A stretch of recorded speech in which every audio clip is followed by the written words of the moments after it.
संघ के जो संस्थापक थे डॉक्टर हेडगेवार, वो इन चारों धाराओं में काम करके कार्यकर्ता के नाते उन कार्यों का प्रत्यक्ष अनुभव ले चुके थे।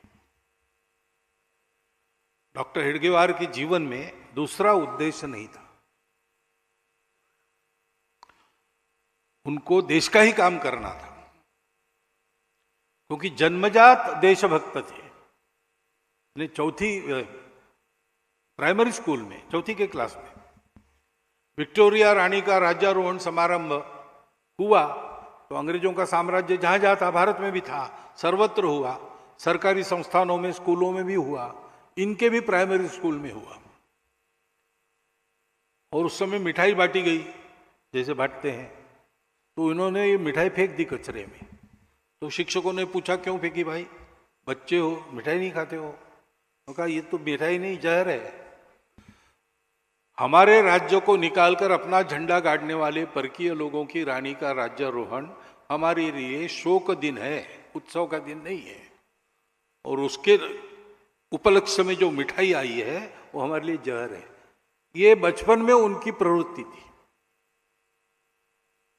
तो बचपन से ही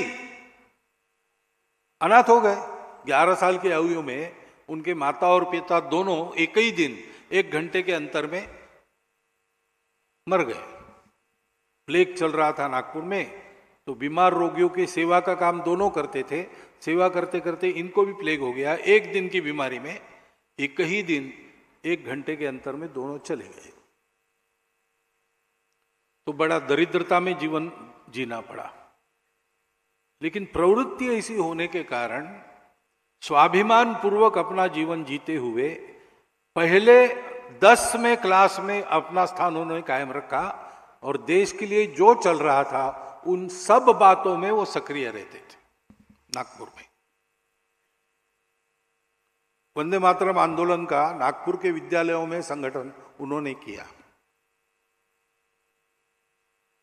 और जब ये स्कूल के इंस्पेक्टर आए स्कूल में, तो उनका स्वागत वंदे मातरम की घोषणाओं से हुआ। तो अंग्रेज सरकार जागृत हो गई, उनके कान खड़े हो गए। उन्होंने नागपुर के सब विद्यालय बंद कर दिए और पता लगाना शुरू किया कौन है इसके पीछे।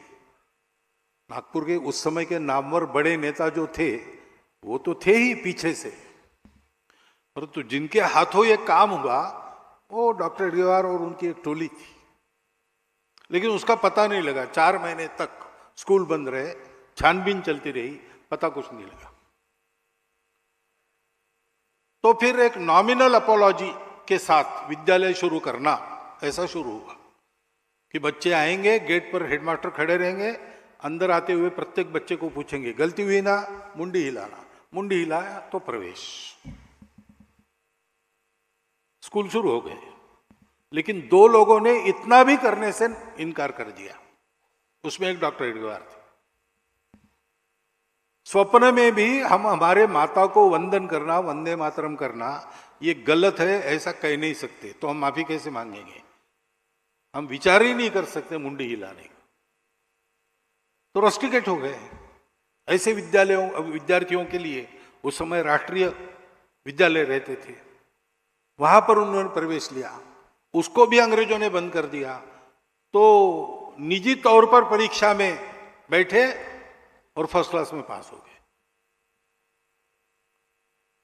इसलिए नागपुर के नेता ने सोचा कि ये बड़ा होनहार बालक है, संघर्षशील है, कष्ट सहन करने की आदत है और सबसे अधिक बात इन्हें प्रामाणिक है, इसको कलकत्ता डॉक्टरी पढ़ने के लिए भेजेंगे। तो उन्होंने चंदा करके, थोड़ी सी व्यवस्था करके डॉक्टर साहब को यहाँ कलकत्ते में नेशनल मेडिकल कॉलेज में प्रवेश दिलवा दिया।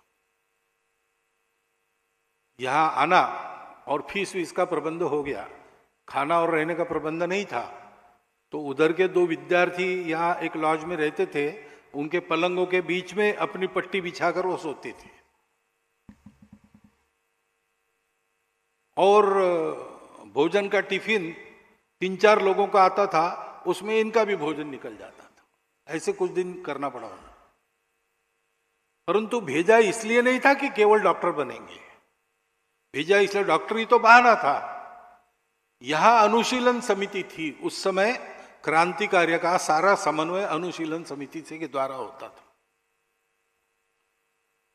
तो उससे संपर्क करना ये काम उनको दिया गया। और पश्चिम भारत में क्रांति कार्य का श्री गणेश करना, उन्होंने दोनों काम अच्छे किए। डॉक्टरी भी 4 साल के बाद फर्स्ट क्लास में पास हो गए, और महाराष्ट्र यानी राजस्थान से आंध्र तक के इलाके में क्रांतिकारकों को बसाना, उनकी व्यवस्था करना, शस्त्र आदि पहुंचाना, योजना बनाना, ये सारा संगठक का काम उन्होंने किया। लेकिन वो विफल हो गया आंदोलन।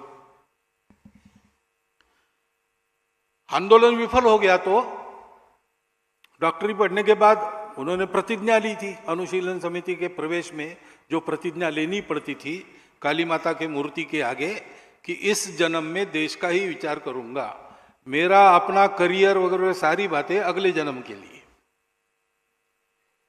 तो उनको एक नौकरी चलकर आई थी बर्मा में, 3000 रुपया महीना उस समय की, लेकिन उन्होंने प्रिंसिपल को कह दिया कि मुझे पैसा कमाना नहीं है, मैं देश का काम करने वाला हूं।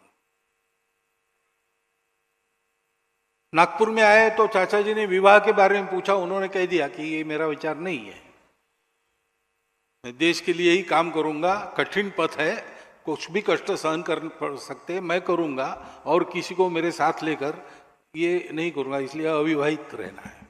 प्रैक्टिस नहीं की, अविवाहित रहे।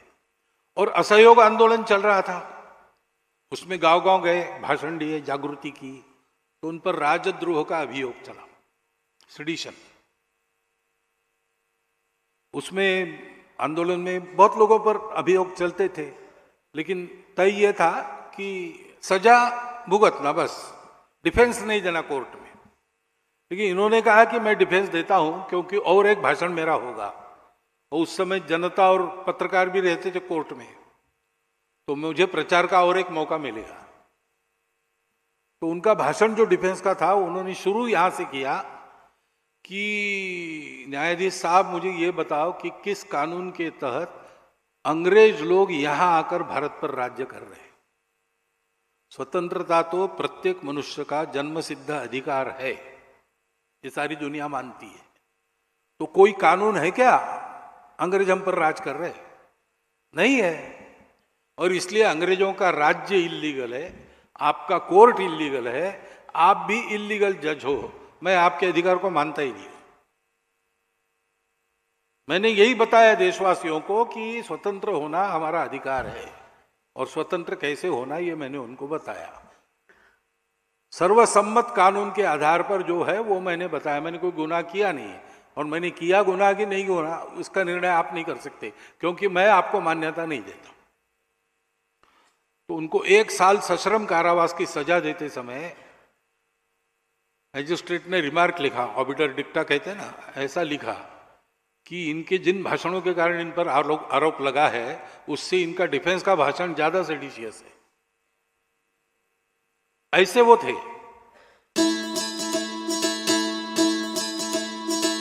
गरीबी मिटेगी, समृद्धि बढ़ेगी।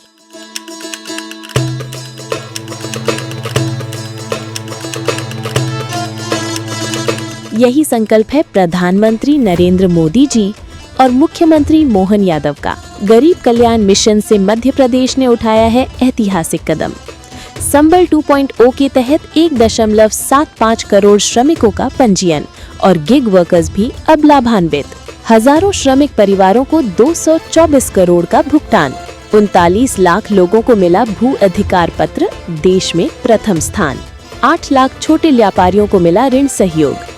56 लाख पेंशनधारियों को हर माह 4000 करोड़ से अधिक राशि और 45 लाख परिवारों को मिला पक्का घर। अब हर नागरिक की सुविधा के लिए शुरू होगी मुख्यमंत्री सुगम परिवहन सेवा। प्रधानमंत्री मोदी जी और मुख्यमंत्री मोहन यादव के नेतृत्व में मध्य प्रदेश तेजी से बढ़ रहा है गरीबी मुक्त और आत्मनिर्भर भविष्य की ओर।